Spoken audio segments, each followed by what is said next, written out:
morning. Howdy, howdy, howdy, howdy, howdy. I should watch that cartoon. That's Toy Story. Oh my gosh. Howdy, howdy, howdy, howdy, howdy. Anyway, good morning, everyone. Ooh, there's 27 on my clock. 6:27. That's my number. 27 is my number. All right, so, let's see. So I was debating on the topic for today, and I need to get over, and let's make this happen, Bradley. Let's make this happen. Let's make this happen right here. Make it work. Work it out. Work it out. There we go. All right. So, the topics that I was debating on is number one, can Jesus save you? And then I thought, do I really want to go there? And the other one is racism. Both are like topics that are very controversial, right? Can Jesus save you? Racism. Two light topics, very light topics, of course, you know, everyday discussion. All right, so, and I'm still kind of torn as to which one to talk about. I can't put both of them in, I don't think, because I was jamming to Annie Lennox. Annie Lennox is one of my favorites. Oh yeah, Annie Lennox. I was listening to Bitter Pill. Maybe I'll put it in the description area if you've never heard of it. It's a pretty good song. All right, so, geez, us. Oh my gosh. This is really funny. This is really funny to me. Oh my goodness. All right, so I'm gonna go with racism. I'm gonna leave Jesus alone today. I'm gonna leave him alone today. I'll talk about racism. All right, racism. What is racism? Well, racism, or what we experience as racism, what we experience from someone as racism, is an outwardly expression of the belief, or the fear, the fear of lack. That's what it is. Racism is an outwardly expression that is based on fear. But fear of what? Well, there isn't just one thing. It's different for everyone. It's going to vary amongst white people, and it's going to vary amongst black people, and it's going to vary amongst, I don't know. I don't know. I gotta check on this, because it just sounds weird. Okay, so even amongst I gotta figure this out. This is funny. It sounds like I'm saying Hmong. Hmong, you know, the Asian Hmong. There's a lot of Hmongs in Fresno. Anyway,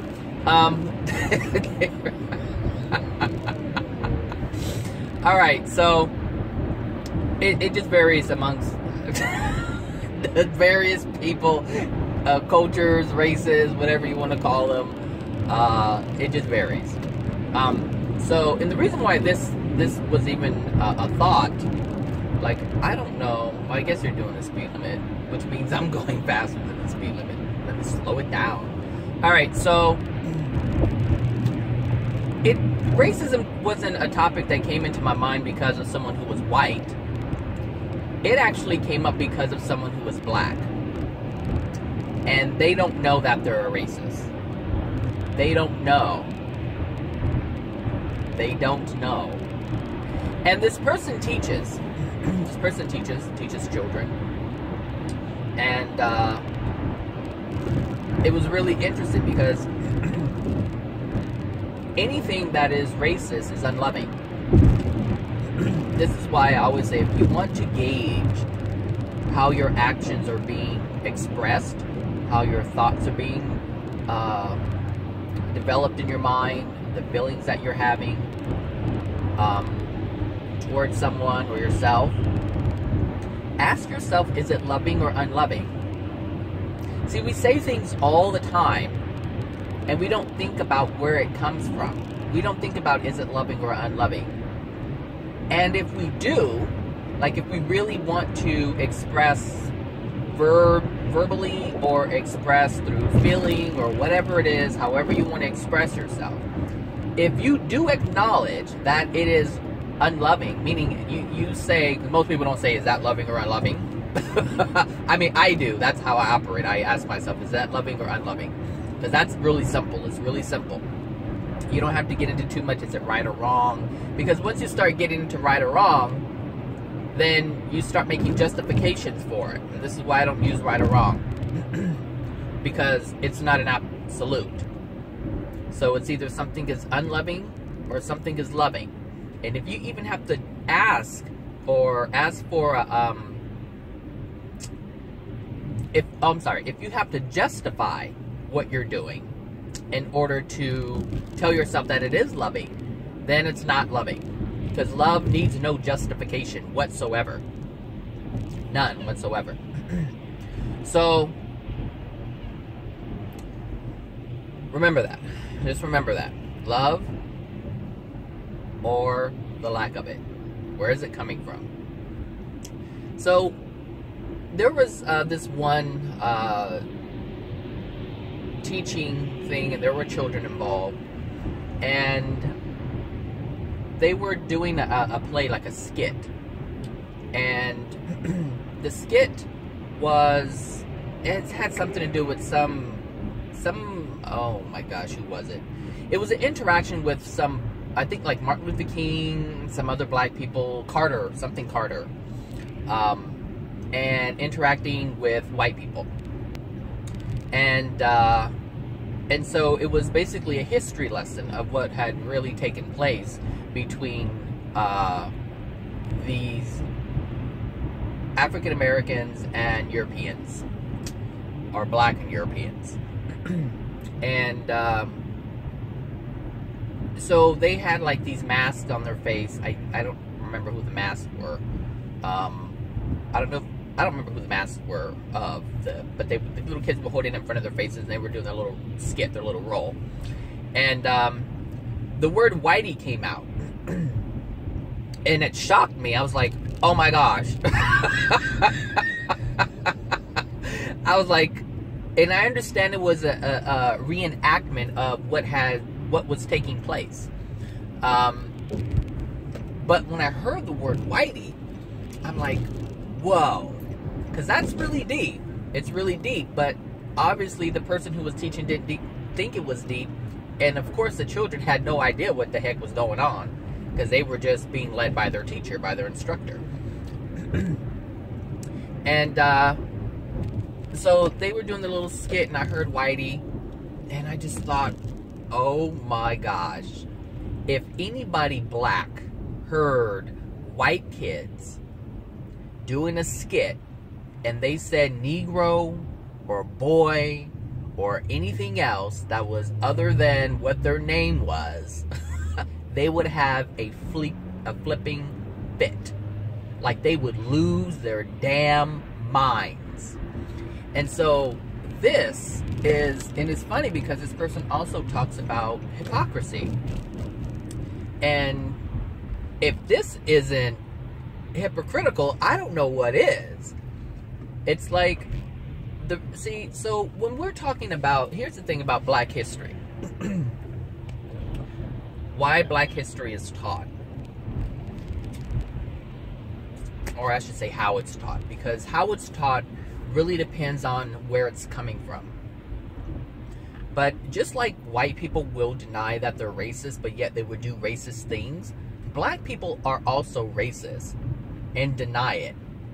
There's no difference. There is no separation here. The only thing different is the color of their skin. but the actions and the intent, the place where it comes from, is the same. It doesn't matter the color. It doesn't matter about any of that stuff. So, like I said, when I heard that, I was like, oh my gosh. Like, that name, Whitey, is a derogatory name. But so is nigger. And you wouldn't use it. You just don't use it.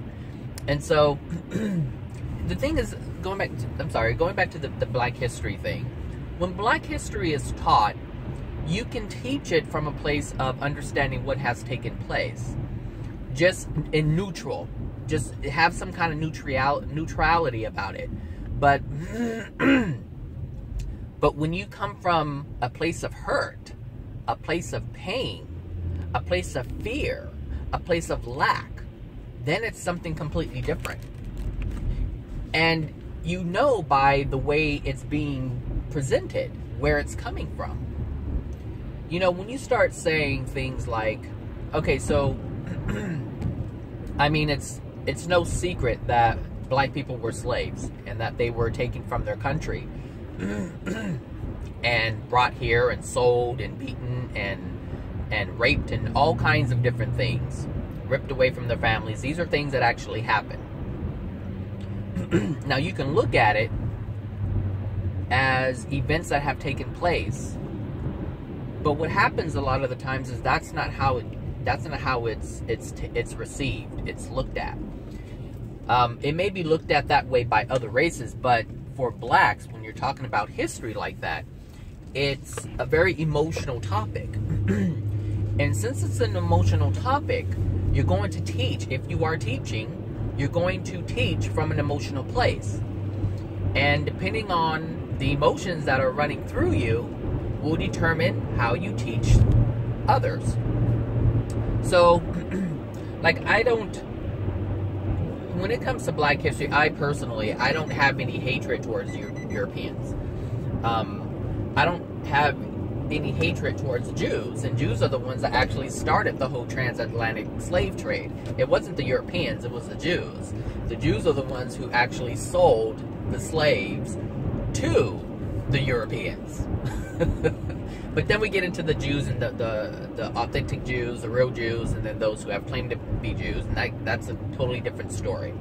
So, but I don't have any hatred towards them, even though my ancestors were part of this horrific experience. It wasn't my experience. However, on a soul level, it is within me. That pain is within me. That experience is within me. If my ancestors did not deal with that.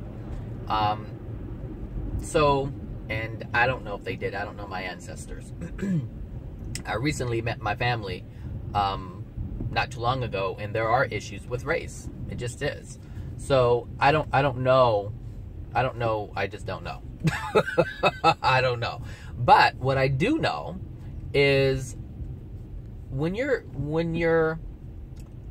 it doesn't matter what race you are. Racism is racism, and it all comes from the same place, which is fear. But what's happening is you're not acknowledging the fear as your fear. You're suppressing the fear. And what's happening is the anger is coming out. And so you're not going to be angry at yourself for having unloving thoughts towards another, or acknowledging that you actually are fearful, because white people are fearful. Just like black people are fearful. And I don't care how strong you claim to be, king, queen, it doesn't matter how you view yourself. Fear is fear. And it doesn't matter what gender you are, it doesn't matter what color you are, it doesn't matter. It's fear. And it's in you if you are doing anything that's racist. So what are some things that people could be fearful of? Well, let's start with the Europeans. Let's start with white people. There are white people who are afraid of their neighborhoods going down, meaning they like the peace and quiet, and they don't want a lot of loudness, because black people are very expressive, and so they tend to laugh, and express their emotions outwardly. When they talk with a very high tone, not high tone, but very loudly. That's just, you know, they're free in that sense. And generally white people aren't like this. They're more reserved. And so there's fear of what they would consider neighborhoods going down. So what they're really fearful of is not having the peace and quiet. That's one. Another could be when they're looking at minorities who are on government assistance. And they think that, oh, they're taking my money. That's just their thought, is they're taking my money. That house up there with all those windows is so cool. I love windows. Anyway, why do I do that? I need to focus, Zach. Refocus. Another one could be, oh, like I was saying, the government assistance. And so, you know, some of them think, oh, they're taking my money. They're taking my money. They're just leeching off of me because they have this idea of this country being their country and not anybody else's country, but the Europeans. So, and that's mainly because of the way history has been told. So they're under an illusion that is not accurate, because there were people already here that that were dark. There were Indians here, or what we call native people, that were all shades of color. But that's not the history that they are willing to accept. So they accept the whole Christopher Columbus, we found the place. And so there's this anger, but it's all fear. But it's fear that is based on ignorance. Like, they don't know what actually happened. And even if you did use this stuff, I mean, this information, you still have to acknowledge that, I knew that cop. I knew why that cop is sitting there too. I'm not even messing with that cop. Don't cross the solid lines or you're gonna get a ticket. Oh, please. So, you know, you just have to look at how people come to these conclusions. So yeah, it's fear. It's fear of losing something, whatever it is. Fear that they are losing something, and they don't want to lose it. They basically have a fear of lack, or they're experiencing lack, and so instead of looking at themselves and what they're doing with their own lives, they will project that anger towards another race, and that's where the racism comes out. And so it frees them of any self-accountability. That's what it does. It frees them of that. They don't have to be accountable for anything because they're blaming someone else for what's going on within themselves. And this is no different than for blacks. It's the same thing. So, blacks are fearful of their lack. And so what happens is they'll look at their lack and they'll blame white people for it. You know, well, white people, they won't hire me, and all these different things. And so these people who think like this have no idea of law of attraction. They have no accountability at all. Because there are black people who are quite successful. There are black people who went to school and they have a job just like other white people do, or any other race. And so there's this hatred that dwells within them. But it's the situation that they're focusing on. It's their situation that they're focusing on. They don't like it. And they'll focus on other people and what they're experiencing and add that to their hatred as another reason to hate the other race, whether it's European or Mexican or whatever, because black people hate Latinos too. And Latinos can't stand blacks either. So it's just, I mean, it goes both ways. Like, I work at a place where it's, well, it was predominantly black, but now there's a lot of Latinos that have come in, and there's some whites too. So it's mixed, but there is this rivalry that is just, it's weird. It's so weird. I mean, for me, it's weird because I'm mixed race. I'm both black and Mexican. So I see it from both sides. So, and it's really amazing because when I hear the reasons why, it's like, really? I'm like, okay. But understand when you're dealing with racism, all it is someone focusing on someone else because they're not actually focusing on do that. So they're blaming other people. It's just another color. They just focus on that and they stick with it because it's easy.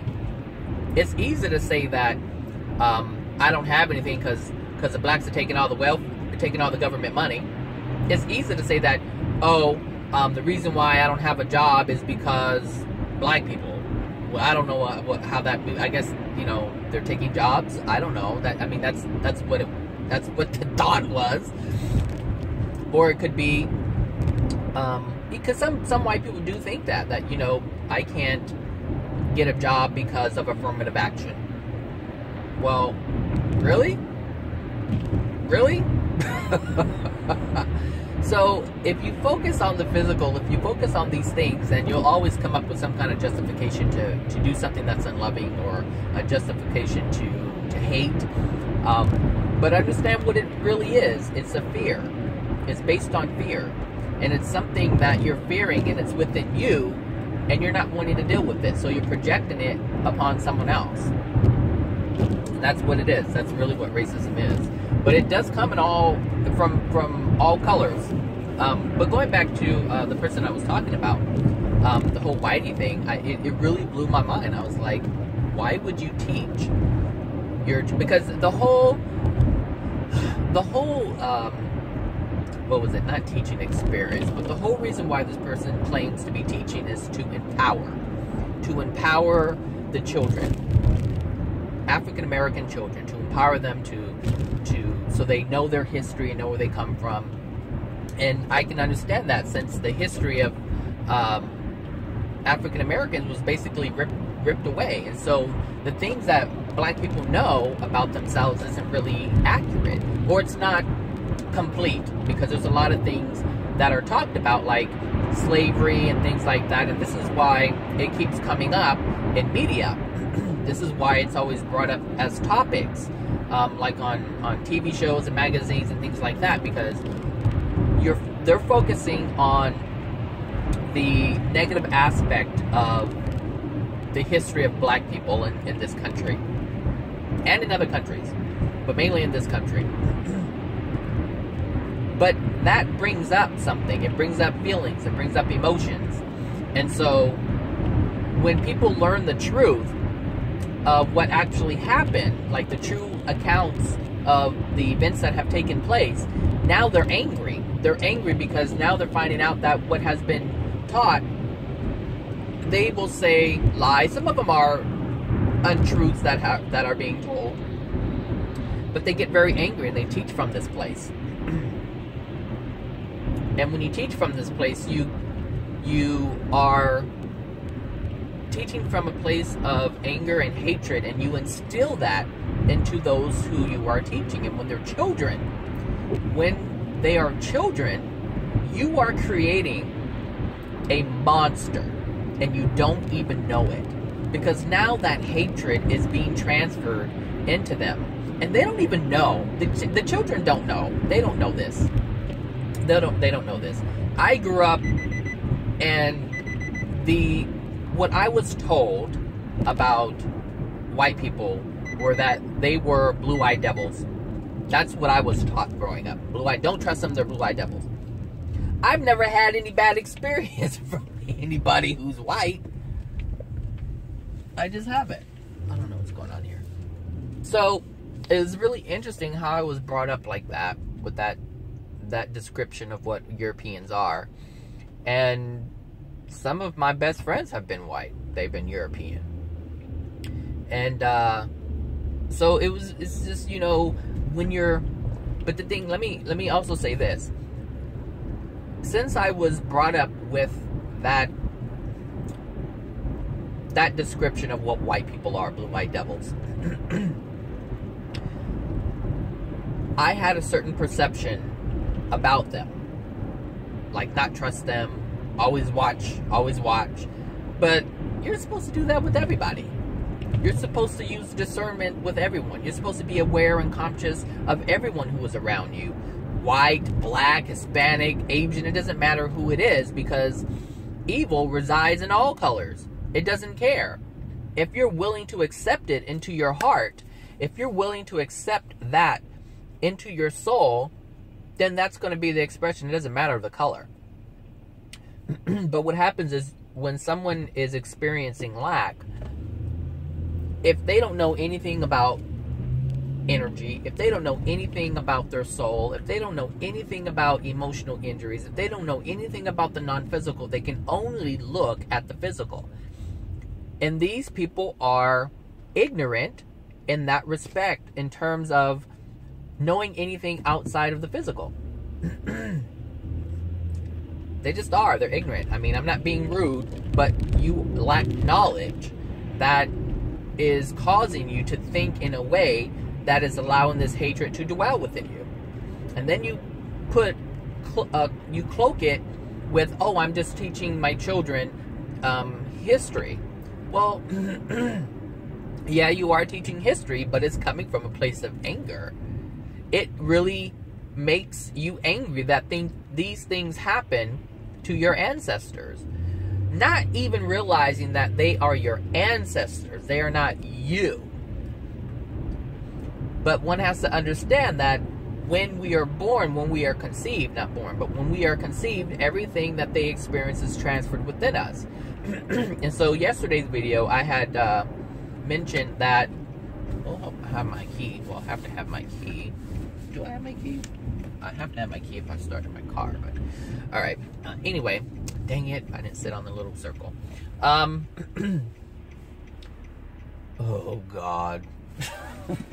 Why do I do that? Why? Oh no. Me and my I'm so easily distracted. I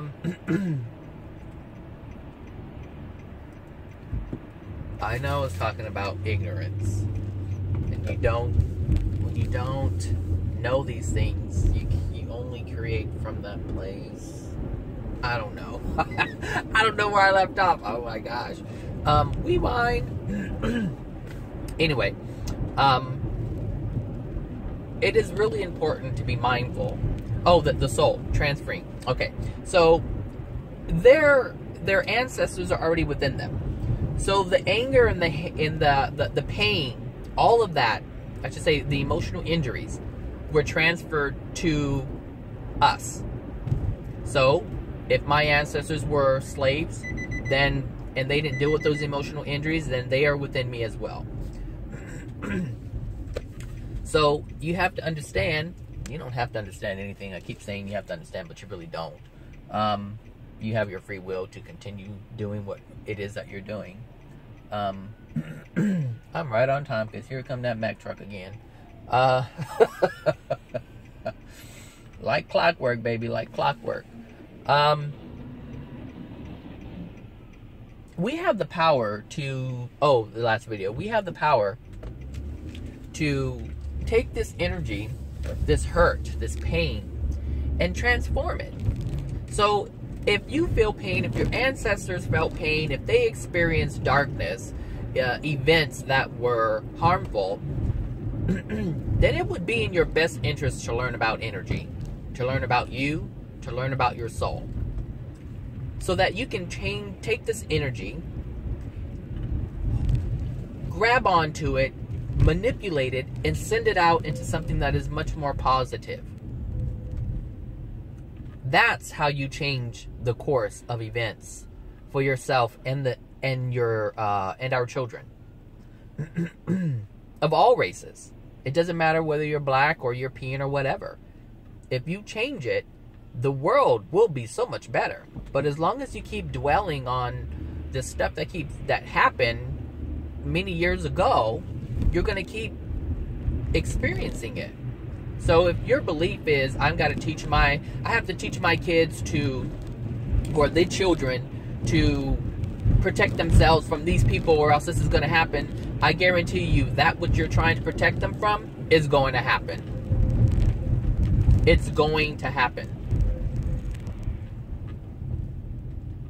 Because you don't understand energy. You think you're helping them, but you're just causing more of the same. Which is why there's been generation after generation after generation of this stuff. Why is there so much hatred and racism now? I mean, it still exists. It's just in a different form.